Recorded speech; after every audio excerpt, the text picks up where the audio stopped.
Good day, my dear lovely learning partners. কেমন আছেন আপনারা সবাই?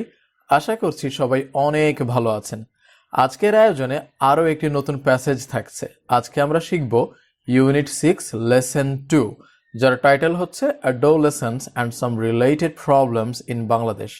By the way, unit 6 lesson 1 এরও কিন্তু ভিডিও বানানো আছে। যারা সেটা মিস করেছেন সেটা আগে দেখে নিতে পারেন। আচ্ছা, কথা না বাড়িয়ে আমরা বরং শুরু করি। একটু মনে করিয়ে দেই, আমরা শুধুমাত্র প্যাসেজটা বুঝবো তা না, বরং এর সাথে সকল গুরুত্বপূর্ণ শব্দার্থগুলো শিখব, সঠিক প্রোনাউন্সিয়েশন শিখব এবং প্রয়োজন অনুসারে টুকিটাকি গ্রামারও শিখব। আচ্ছা, তাহলে একদম প্রথম থেকে শুরু করি। আগে টাইটেলটা দিয়ে শুরু করি। অ্যাডোলেসেন্স মানে হলো বয়সন্ধিকাল, তাই না? আচ্ছা, সাম রিলেটেড মানে কি সম্পর্কিত, প্রবলেমস মানে সমস্যা, আর ইন বাংলাদেশ মানে বাংলাদেশে। তাহলে এটার অর্থ কি হচ্ছে যে বাংলাদেশের বয়সন্ধিকাল সংক্রান্ত বা সম্পর্কিত কিছু সমস্যা। সো অ্যাডোলেসেন্স আমরা বয়সন্ধিকাল কিংবা কৈশোরকালও চিন্তা করতে পারি, হ্যাঁ, যেটা আমাদের বুঝতে সুবিধা হয়, একই অর্থ। আচ্ছা, সো প্যাসেজটা শুরু হচ্ছে এইখান থেকে।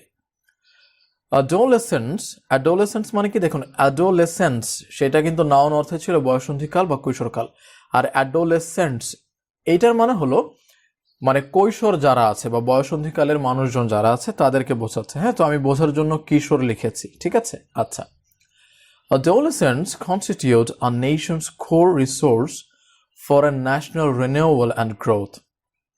আচ্ছা, শব্দার্থগুলো যদি একটু দেখি, অ্যাডোলেসেন্স তো বললামই, কনস্টিটিউট মানে কি কোনো কিছু গঠন করা, তাই না? গঠন করা, আচ্ছা, বা নির্মাণ করা, তৈরি করা। আচ্ছা, কোর মানে হলো মূল, তাই না? একদম অন্তঃস্থল। রিসোর্স মানে হলো সম্পদ। আর এখানে রেনুয়াল বলতে নবায়ন বোঝায়। সো নবায়ন বলতে আমরা এই অধ্যায়ের ক্ষেত্রে আসলে নতুন করে যে রূপান্তর বা আমরা এক বয়সের একটা স্টেজ থেকে আরেকটা স্টেজের যে মানে বৃদ্ধি হচ্ছে সেটাকে নবায়ন বোঝাতে পারি। আচ্ছা, গ্রোথ মানে তো বৃদ্ধি বলাই আছে। তার মানে এই লাইনটার অর্থটা কি হচ্ছে, জাতীয় নবায়ন ও বৃদ্ধির জন্য একটি দেশের কিশোরেরা মূল সম্পদ গঠন করে, তাই না? তার মানে একটা জাতির এই যে নবায়ন বা বৃদ্ধির জন্য কিশোরেরা বা বয়সন্ধিকালের মানুষেরাই কি মূল সম্পদ গঠন করে। আচ্ছা, adolescence is a period in life when transition from childhood to adulthood takes place and behaviors and lifestyles are shaped. আচ্ছা, সো এটাকে আমরা অনেকে পিরিয়ড বলি, পিরিয়ড না, আসলে পিরিয়ড। যদি আপনি ব্রিটিশ অ্যাকসেন্ট ফলো করেন এটাকে খুব স্পষ্ট করে বলতে হবে পিরিয়ড। ঠিক একইভাবে আমরা এক্সপিরিয়েন্স বলি, এক্সপিরিয়েন্স না, এক্সপিরিয়েন্স, ঠিক আছে? এরকম। আচ্ছা, তার মানে বলছে যে অ্যাডোলেসেন্স মানে বয়সন্ধিকালটা হলো জীবনের এমন একটা সময় যখন শৈশব থেকে প্রাপ্ত বয়স্কের যে রূপান্তরটা সেটা ঘটে, তাই না? এবং আমাদের আচরণ এবং জীবনশৈলী মানে লাইফস্টাইলটাও কি গঠিত হয় বা আকৃতি পায়। শেপড বলতে আমরা গঠিত বলতে পারি বা আকৃত বলতে পারি, তাই না? ওকে, next. According to the World Health Organization, WHO, adolescence is the period which shapes the future of girls and boys' lives. আচ্ছা, সো অ্যাকর্ডিং মানে হলো মতানুসারে অথবা মতে।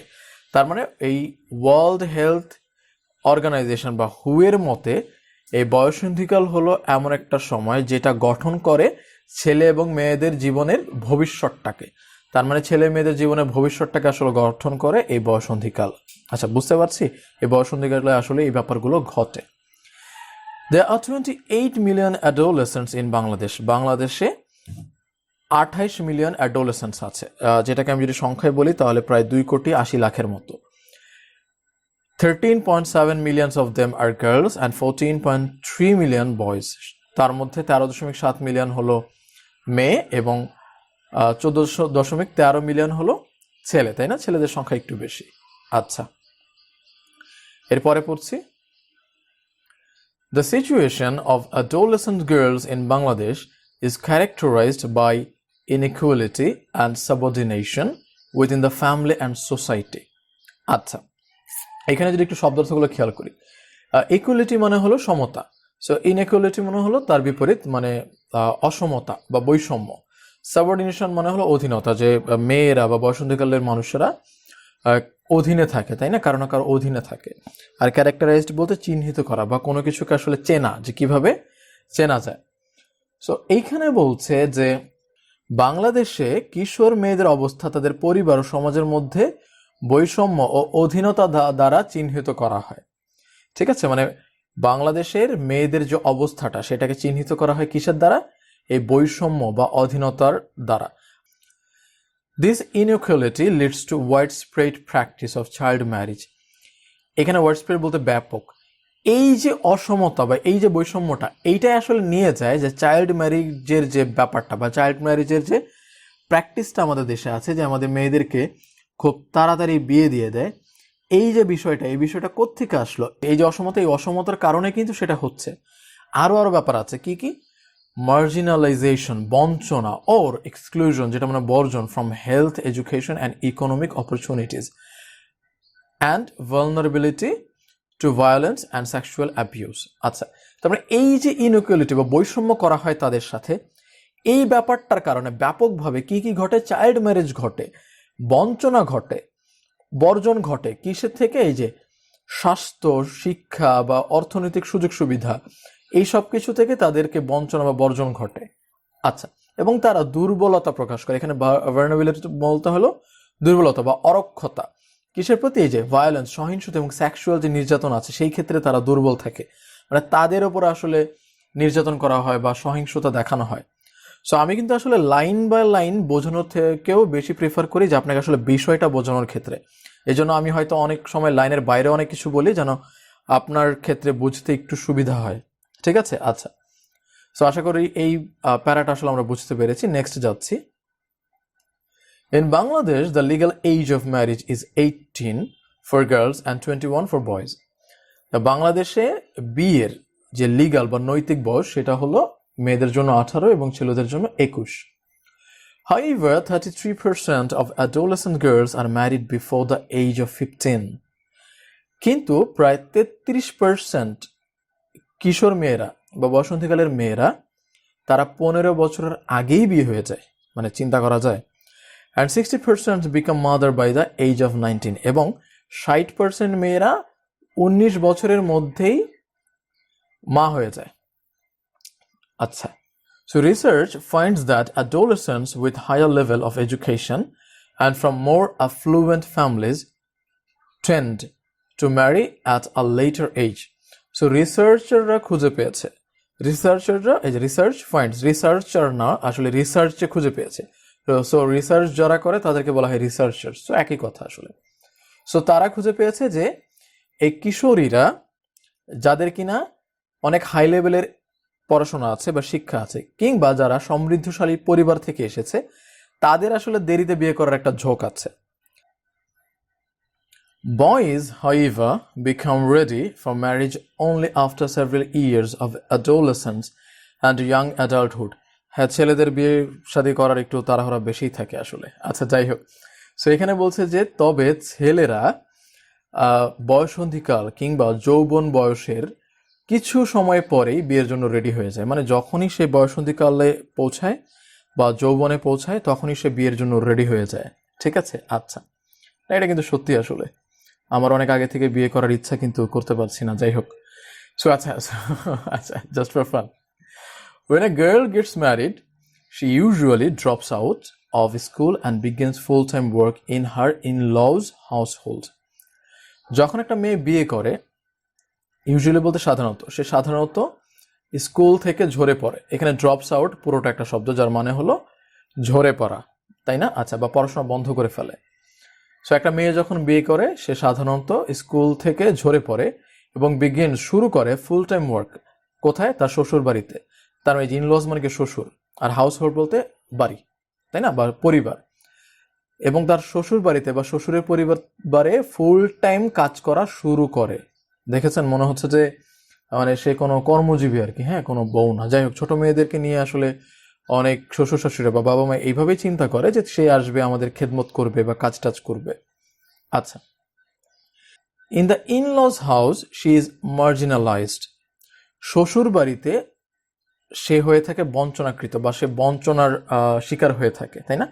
মার্জিনালাইজড মানে হলো বঞ্চনা, বা আমরা আরেকটা অর্থে সংকীর্ণ বলতে পারি।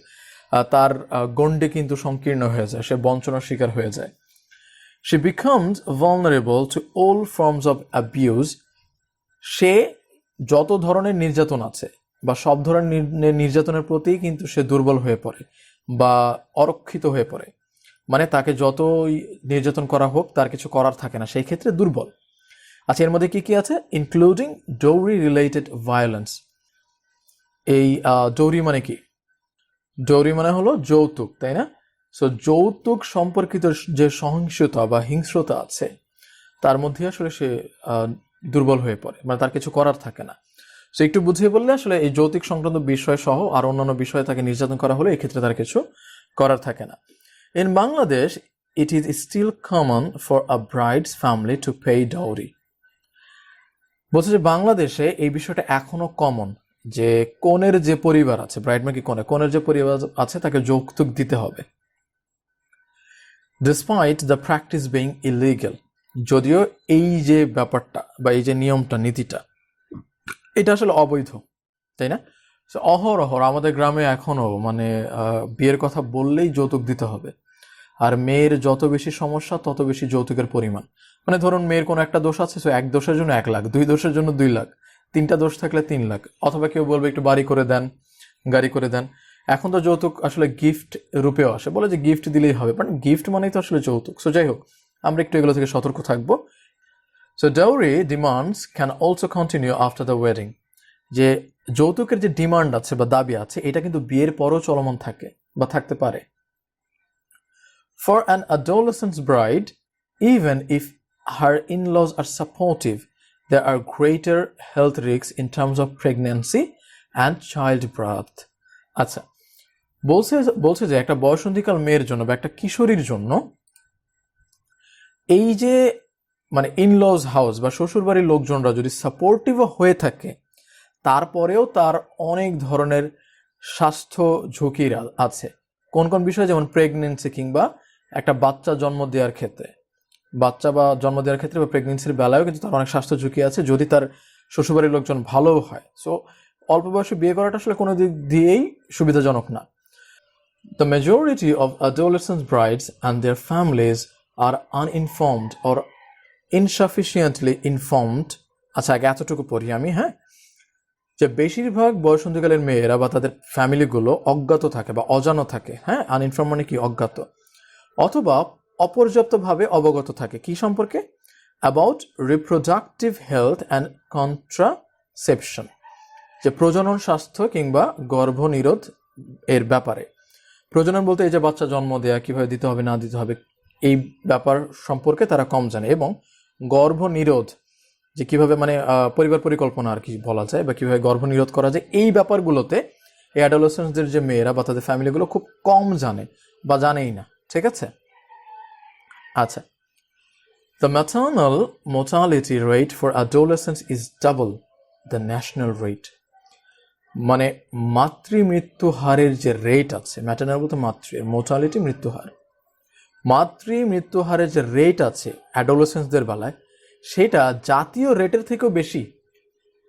আপনি চিন্তা করছেন, নর্মালি মাতৃমৃত্যু হারের যে রেটটা, সেই তুলনায় অ্যাডোলেসেন্ট বা বয়সন্ধিকালের মেয়েদের বা কিশোরী মেয়েদের যে মৃত্যুর রেট, সেটা একদম ডাবল।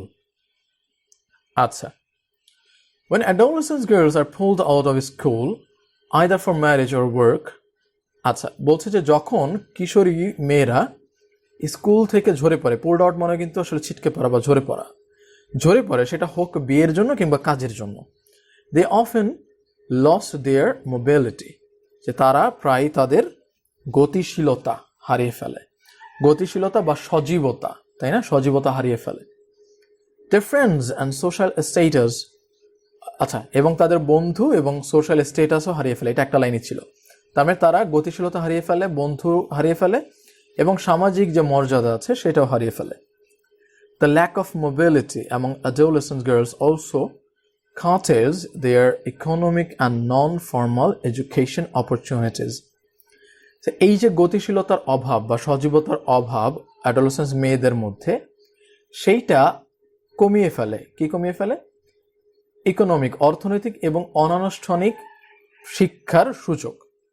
আচ্ছা, এখানে ইকোনমিক তো আমরা বুঝি অর্থনৈতিক, অনানুষ্ঠানিক বা নন ফর্মাল মানে হলো যে স্কুল কলেজ এর বাইরেও মানুষ যে শিক্ষাটা শেখে বা মেয়েরা যে শিক্ষাটা শেখে, সেই শিক্ষা থেকেও আসলে তারা দূরে সরে যায় বা সেটাও তাদের কমে যায়। একটা মানুষ বাইরে থেকে আর কতটুকু শিখবে, তাই না? আচ্ছা, অনেক পড়ছি তো আমার মুখ একটু জ্বরে হয়ে আসছে, so I hope you will understand. Okay, moreover they lack information about health issues. এছাড়াও তারা হেলথ ইস্যুগুলোর ব্যাপারে ইনফরমেশনের অভাব থাকে, তাই না? ল্যাক মানে কি কোনো কিছু কমতি থাকা বা অভাব থাকা। আচ্ছা, according to a study, only about 3 in 5 adolescents have even heard of HIV. যে স্টাডি অনুসারে অথবা গবেষণা অনুসারে শুধুমাত্র 5 জনের মধ্যে 3 জন মেয়ে ইভেন এইচআইভি সম্পর্কে শুনেছে। তাহলে বুঝতে পারছেন যে তারা আসলে হেলথ ইস্যু সম্পর্কে কথাটা মানে অজ্ঞাত। It is also reported that more than 50% of adolescent girls are undernourished and suffer from anemia. আচ্ছা, এখানেই শেষ। বলছে যে এবং এটাকেও রিপোর্টেড করা হয় বা এটাকে আসলে এটাও বলা হয় যে 50%-এর বেশি কিশোরী মেয়েরা অপুষ্টিতে ভোগে এবং রক্ত স্বল্পতায় ভোগে। আচ্ছা, এটা বানানটা একটু ভুল হয়েছে, এটা হবে রক্ত স্বল্পতা। সো তারা আসলে অপুষ্টিতে থাকে এবং তারা রক্ত স্বল্পতায় ভোগে। Adolescent fertility is also high in Bangladesh. আচ্ছা, adolescent fertility বলতে গর্ভধারণ, হ্যাঁ, যে বয়সন্ধিকালে যে গর্ভধারণ আছে সেইটাও বাংলাদেশের ক্ষেত্রে অনেক বেশি। The contribution of the adolescent fertility rate to the total fertility rate increased from 20.3% in 1993 to 24.4% in 2007. So বলছে যে কিশোরীদের যে গর্ভধারণের অবদান বা গর্ভধারণের যে অবদান, সো তারা বা যেই রেটে তারা আসলে গর্ভধারণ করছে সেইটা টোটাল গর্ভধারণের ক্ষেত্রে বৃদ্ধি পেয়েছে। 1993 সালে ছিল 20.3% এবং 2007 সালে গিয়ে 24.4%, মানে 4%। তার মানে এই রেটটা থেকে এই রেট পর্যন্ত বেড়েছে অ্যাডোলেসেন্টসদের গর্ভধারণের সংখ্যা টোটাল সংখ্যার তুলনায়। আচ্ছা, moreover, neonatal mortality is another concern for younger mothers.